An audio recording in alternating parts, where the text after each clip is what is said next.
షాద్ నగర్ వైపు ఉన్న మన స్వర్గసీమ వెంచర్ లో ప్లాట్లు కొన్న వాళ్ళంతా సంతోషంగా ఉన్నారు. ఒక్కసారి విజిట్ చేయండి.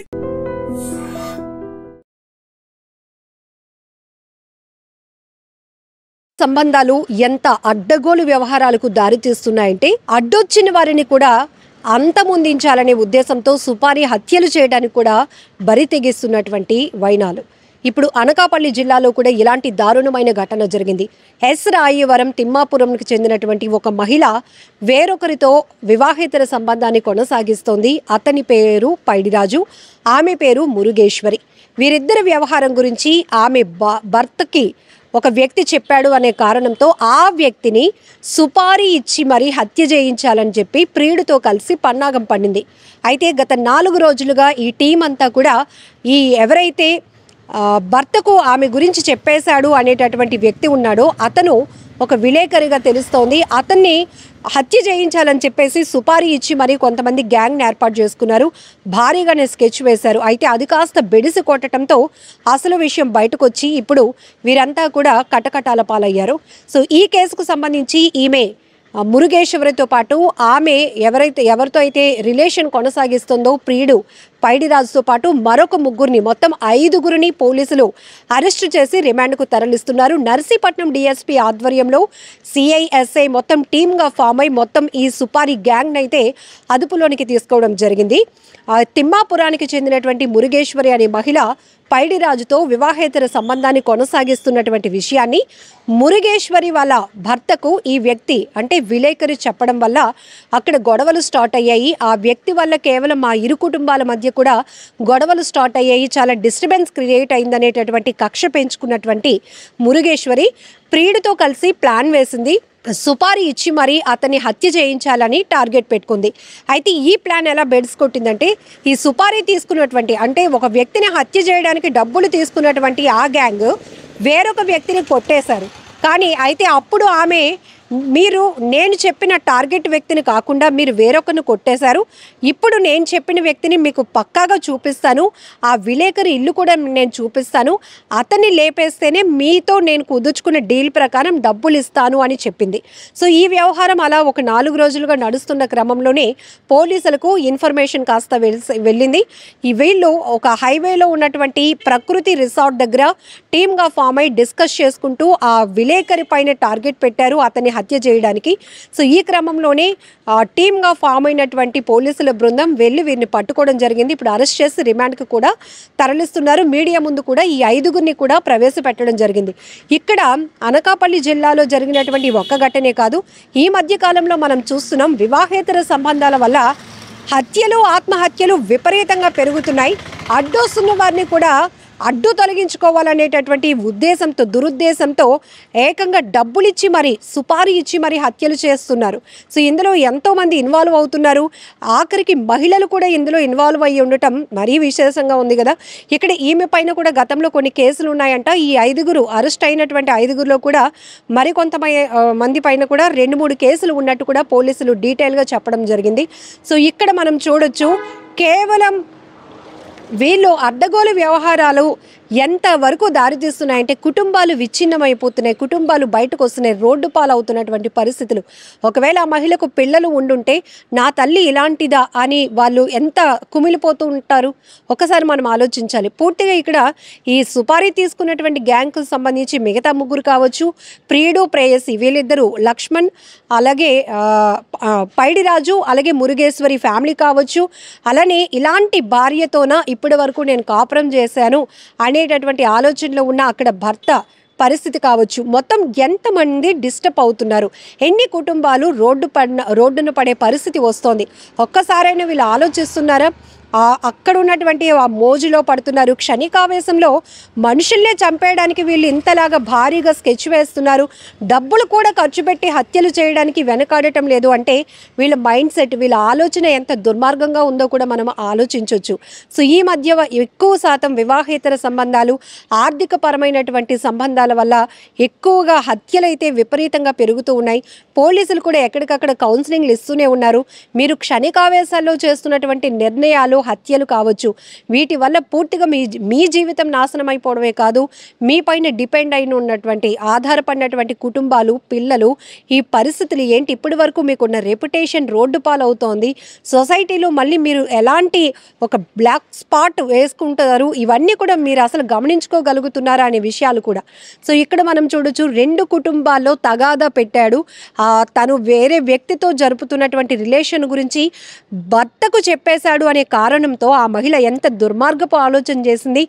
ఏకంగా ఒక విలేకరి ఇదంతటికి కారణం అని తెలిసి అతన్ని హత్య చేయడానికి కూడా వెనకాడకుండా ఈ స్కెచ్ వేశారు. ఆఖరికి పోలీసులకు చిక్కింది ఈ ముఠ. పూర్తిగా వీరినందరినీ కూడా అరెస్ట్ చేసి రిమాండ్కు తరలిస్తున్నామని కూడా పోలీసులు చెప్తూ ఉన్నారు. ఏది ఏమైనా చాలా బాధాకరమైన ఘటనలు. ఇలాంటివి చూడటానికి వినటానికి కాస్త వింతగా ఆశ్చర్యంగా ఉన్నా కూడా లోతుగా విశ్లేషించుకుంటే గనక చాలా నష్టం జరుగుతుంది.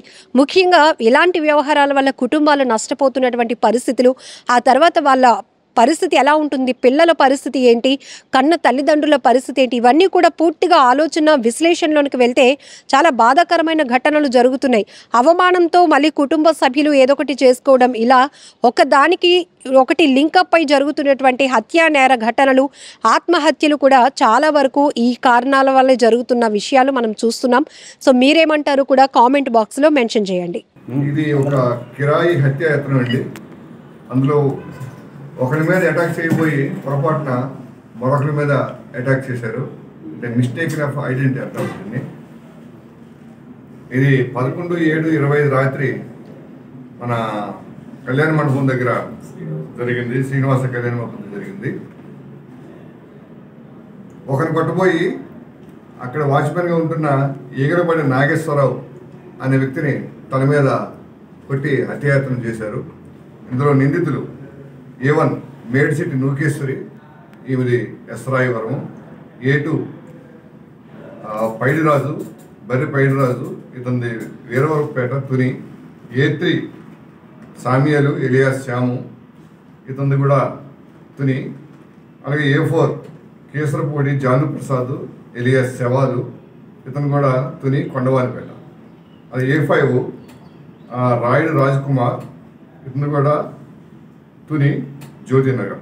ఈ 5 కూడి ఒక పథకం ప్రకారం ఒక వ్యక్తిని, అంటే ఒక విలేకరిని కొట్టాలనుకున్నారు, కొట్టించాలని, ఆయన చంపాలనుకున్నారు. కానీ పొరపాటున ఆ పక్కనే ఇంట్లో ఉంటున్న ఈ కళ్యాణ మండపంలో ఉంటున్న ఇతను నాగేశ్వరరావుని కొట్టేశారు.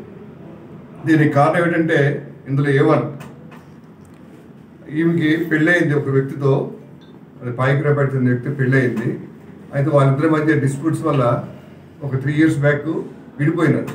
విడిపోతే ఈమెకి పోలీస్ స్టేషన్కి వెళ్ళి రిపోర్ట్ చేయడం అలవాటు. దానికి ఈ విలేకరి ఆయన సహకరించేవాడు. ఇప్పుడు ఆమెతో పాటు స్టేషన్కి వెళ్ళడం, ఈమెకి న్యాయం చేయడం చెప్తూ ఉండడం చేసేవాడు. ఆ విధంగా పరిచయం పెంచుకొని ఆవిడ దగ్గర నుంచి కొంత డబ్బులు తీసుకున్నాడు. ఒక 6.5 తులాల బంగారం కూడా తీసుకున్నాడు. ఆ తర్వాత ఆమె అడిగితే అవి ఇవ్వడానికి నిరాకరించాడు. దాంతో ఆమె ఇతని మీద రిపోర్ట్లు ఇవ్వడం స్టార్ట్ చేసింది.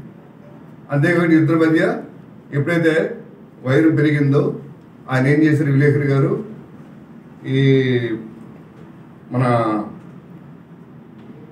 A1 తాలూకా ఇంట్లోనూ వాళ్ళ ఫ్యామిలీ మెంబర్స్కి, అలాగే ఈ బర్రె పైడిరాజు అనే వ్యక్తి ఆమెకి ఇల్లీగల్ కాంటాక్ట్ ఉండేది. వాళ్ళ ఇంట్లో కూడా ఇలా ఇల్లీగల్ కాంటాక్ట్ ఉంది, మీరు ఈ నూకేశ్వరేమో పైడిరాజు అనే అతనితో ఇల్లీగల్ కాంటాక్ట్ పెట్టుకుందని చెప్పి పైడిరాజు భార్యకి చెప్పాడు. దాంతో వాళ్ళ ఫ్యామిలీకి వీళ్ళ ఫ్యామిలీకి గొడవలు స్టార్ట్ అయినాయి.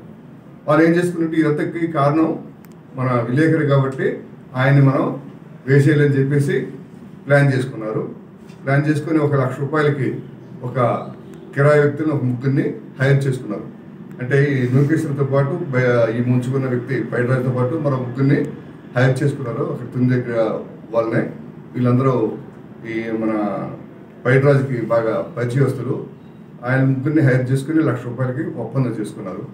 ఒప్పందం ప్రకారం ఈ 5 ఇక్కడికి 11/7/25 సాయంత్రం వచ్చారు. ఈ విలేకరి ఇల్లుని చూపించారు. చూపించిన తర్వాత మళ్ళీ వెనక్కి వెళ్ళారు. వెనక్కి వెళ్ళిన తర్వాత ఈ ముగ్గురు వచ్చారు. ఎవరు సామియాలు, తర్వాత జాను ప్రసాద్, రాయుడు రాజ్ కుమార్, ఈ ముగ్గురు అటాక్ చేయడానికి ప్లాన్ చేసుకున్నారు. మందు కొట్టారు. మందు కొట్టిన తర్వాత సుమారు 9:30 ప్రాంతంలో ఆ కళ్యాణ మండపం, శ్రీనివాస కళ్యాణ మండపం వెళ్ళి, అంటే అదే ఆ విలేజ్ వెళ్ళుకొని ఆ వెనుకున్న కళ్యాణ మండపానికి వెళ్ళేసి అక్కడ పడుకున్నాడు మన ఇంజరీడు నాగేశ్వరరావు. ఆయన తల మీద రాడ్తో కొట్టి హత్య ప్రయత్నం చేశారు. దానికి సివియర్ ఇంజరీస్ అయినాయి. దాంతో ఆయన ఇప్పుడు హాస్పిటల్ ఇంకా ప్రమాద స్థితిలోనే ఉన్నాడు. ఆయనతో పాటు భార్య, ఆమె కూతురు కూడా ఉన్నారు. వీళ్ళు కేకలేసరికి ముగ్గురు పారిపోయినారు. పారిపోయిన తర్వాత మళ్ళీ 5 కలుసుకున్నారు బయట. వీళ్ళేమో డిమాండ్ డబ్బులు చేశారు. మరి 1,00,000 రూపాయలు ఇస్తామని చెప్పారు కదా, ఇవ్వండి అంటే ఈమె ఒకరి మీద అటాక్ చేయబోయి పొరపాటున మరొకరి మీద అటాక్ చేశారు. అంటే మిస్టేక్ ఆఫ్ ఐడెంటిటీ అంటారు దీన్ని.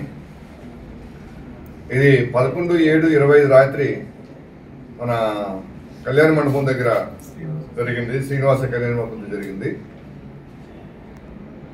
ఒకరిని కొట్టబోయి అక్కడ వాచ్మెన్గా ఉంటున్న ఎగిరబడిన నాగేశ్వరరావు అనే వ్యక్తిని తల మీద కొట్టి హత్యాయత్నం చేశారు. ఇందులో నిందితులు A1 మేడ్సిటి నూకేశ్వరి, ఈమెది ఎస్రాయివరం, A2 పైడిరాజు, బర్రె పైడిరాజు, ఇతనిది వీరవరపేట తుని, A3 సామియాలు ఎలియాస్ శ్యాము, ఇతనిది కూడా తుని. అలాగే A4 కేసరపూడి జాను ప్రసాద్ ఎలియాస్ శవాలు, ఇతను కూడా తుని కొండవానిపేట. అది A5 రాయుడు రాజ్ కుమార్, ఇతను కూడా తుని జ్యోతినగర్. ఈ 5 కూడి ఒక పథకం ప్రకారం ఒక వ్యక్తిని, అంటే ఒక విలేకరిని కొట్టాలనుకున్నారు, కొట్టించాలని, ఆయన చంపాలనుకున్నారు. కానీ పొరపాటున ఆ పక్కనే ఇంట్లో ఉంటున్న ఈ కళ్యాణ మండపంలో ఉంటున్న ఇతను నాగేశ్వరరావుని కొట్టేశారు. దీనికి కారణం ఏంటంటే ఇందులో A1 ఈమెకి పెళ్ళయింది ఒక వ్యక్తితో, అది పాయికిరాపేట చెందిన వ్యక్తి పెళ్ళయింది.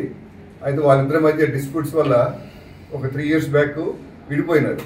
విడిపోతే ఈమెకి పోలీస్ స్టేషన్కి వెళ్ళి రిపోర్ట్ చేయడం అలవాటు. దానికి ఈ విలేకరి ఆయన సహకరించేవాడు. ఇప్పుడు ఆమెతో పాటు స్టేషన్కి వెళ్ళడం, ఈమెకి న్యాయం చేయడం చెప్తూ ఉండడం చేసేవాడు. ఆ విధంగా పరిచయం పెంచుకొని ఆవిడ దగ్గర నుంచి కొంత డబ్బులు తీసుకున్నాడు. ఒక 6.5 తులాల బంగారం కూడా తీసుకున్నాడు. ఆ తర్వాత ఆమె అడిగితే అవి ఇవ్వడానికి నిరాకరించాడు. దాంతో ఆమె ఇతని మీద, అంటే ఇద్దరి మధ్య ఎప్పుడైతే వైరం పెరిగిందో ఆయన ఏం చేశారు, విలేకరి గారు ఈ మన A1 తాలూకా ఇంట్లోనూ వాళ్ళ ఫ్యామిలీ మెంబర్స్కి, అలాగే ఈ బర్రె పైడిరాజు అనే వ్యక్తి ఆమెకి ఇల్లీగల్ కాంటెంట్ ఉండేది. వాళ్ళ ఇంట్లో కూడా ఇలా ఇల్లీగల్ కాంటెంట్ ఉంది, మీరు ఈ నూకేశ్వరి ఏమో పైడిరాజు అనేతో ఇల్లీగల్ కాంటెంట్ పెట్టుకుందని చెప్పి పైడిరాజు భార్యకి చెప్పాడు. దాంతో వాళ్ళ ఫ్యామిలీకి వీళ్ళ ఫ్యామిలీకి గొడవలు స్టార్ట్ అయినాయి. వాళ్ళు ఏం చేసుకున్నట్టు ఇదంతకి కారణం మన విలేకరి కాబట్టి ఆయన్ని మనం వేసేయాలని చెప్పేసి ప్లాన్ చేసుకున్నారు. ప్లాన్ చేసుకొని 1,00,000 రూపాయలకి ఒక కిరాయి వ్యక్తులను ఒక ముగ్గురిని హైర్ చేసుకున్నారు. అంటే ఈ నూకేశ్వరితో పాటు ఈ ముంచుకున్న వ్యక్తి పైడిరాజుతో పాటు మరో ముగ్గురిని హైర్ చేసుకున్నారు. ఒక తుని దగ్గర వాళ్ళనే. వీళ్ళందరూ ఈ మన పైడిరాజుకి బాగా పరిచయస్తులు. ఆయన ముగ్గురిని హైర్ చేసుకుని 1,00,000 రూపాయలకి ఒప్పందం చేసుకున్నారు. ఒప్పందం ప్రకారం ఈ 5 ఇక్కడికి 11/7/25 సాయంత్రం వచ్చారు. ఈ విలేకరి ఇల్లుని చూపించారు. చూపించిన తర్వాత మళ్ళీ వెనక్కి వెళ్ళారు. వెనక్కి వెళ్ళిన తర్వాత ఈ ముగ్గురు వచ్చారు. ఎవరు సామియాలు, తర్వాత జాను ప్రసాద్, రాయుడు రాజ్ కుమార్, ఈ ముగ్గురు అటాక్ చేయడానికి ప్లాన్ చేసుకున్నారు. మందు కొట్టారు. మందు కొట్టిన తర్వాత సుమారు 9:30 ప్రాంతంలో ఆ కళ్యాణ మండపం, శ్రీనివాస కళ్యాణ మండపం వెళ్ళి, అంటే అదే ఆ విలేజ్ వెళ్ళుకొని ఆ వెనుకున్న కళ్యాణ మండపానికి వెళ్ళేసి అక్కడ పడుకున్నాడు మన ఇంజరీడు నాగేశ్వరరావు. ఆయన తల మీద రాడ్తో కొట్టి హత్య ప్రయత్నం చేశారు. దానికి సివియర్ ఇంజరీస్ అయినాయి. దాంతో ఆయన ఇప్పుడు హాస్పిటల్ ఇంకా ప్రమాద స్థితిలోనే ఉన్నాడు. ఆయనతో పాటు భార్య, ఆమె కూతురు కూడా ఉన్నారు. వీళ్ళు కేకలేసరికి ముగ్గురు పారిపోయినారు. పారిపోయిన తర్వాత మళ్ళీ 5 కలుసుకున్నారు బయట. వీళ్ళేమో డిమాండ్ డబ్బులు చేశారు. మరి 1,00,000 రూపాయలు ఇస్తామని చెప్పారు కదా, ఇవ్వండి అంటే ఈమె అప్పుడు ఈ వేరొక ఫోన్తో ఈయనకి ఫోన్ చేసింది, లేఖకి ఫోన్ చేసింది. చేస్తే సంబంధించి అభియోగమే కానీ ఆధారాలు ఏమి కూడా లేవు. నిన్న కూడా ఆవిడ అదే చెప్తున్నాను, కన్ఫ్యూషన్లో కూడా నేను ఇదే కానీ తను ఇచ్చినట్టు ఆధారాలు లేకపోతే ఏం చేయలేదని చెప్తున్నాను. మెయిన్ అంటే దీనికి ప్రధాన కారణం ఏంటంటే మితిమీరిన ఇంటర్ఫీరెన్స్ అనమాట. మనం వేరొక జీవితంలోనికి అతిగా ఎక్కువగా తొంగి చూస్తే ఇట్లాంటివి ఎక్కువగా జరగడానికి అవకాశం ఉంది. ఈమెతో ఇక్కడ గొడవ అయింది, ఇక్కడతో ఆగిపోయింటే సరిపోయింది. తర్వాత ఏంటంటే ఆమె కుటుంబ సభ్యుల దగ్గరికి వెళ్ళడము, పైడిరాజు ఎవరైతే ఆమెకి ఇల్లీగల్ రిలేషన్షిప్ ఉందో వాళ్ళ బంధువుల దగ్గరికి వెళ్ళడము, ఆమె అతని భార్యతో ఏమో చూసావా, నీ భర్త ఏమో వేరొకరితో ఈ లేడీతో బ్యాడ్ లేడీతో ఇలా తిరుగుతున్నాడు, మీరు పట్టించుకోరు అది ఇది అని చెప్తుంటే అది ఇద్దరు కూడా ఎక్కువ స్వైరంగా శత్రుత్వంగా మారింది. ఎవరిని చంపడానికి ప్రయత్నించారు సార్? విలేకరు అంటే ఎవరండి? అంటే యాక్చువల్గా మీరే కాన్ఫిడెన్స్ మీ వద్దని చెప్పి కొంచెం మాకు ఇబ్బంది, రిమాండ్ రిపోర్ట్లు అందుకు పెట్టాను. విలేకరి రుద్ర అంటారు, పర్లేదండి. ఆయన ఒక ఎలక్ట్రానిక్ మీడియా విలేకరు. ఇందులో ఎక్కువ ఇన్వాల్వ్ అయ్యేవాడు. ఇన్వాల్వ్ అవ్వడం కాబట్టి 2 ఫ్యామిలీస్ బయట కూడా తగులు పెట్టేశాడు. దాంతో ఆయన ఎలాగైనా వేసేయాలని ఒక ఇంట్రెస్ట్ పెట్టుకున్నాను.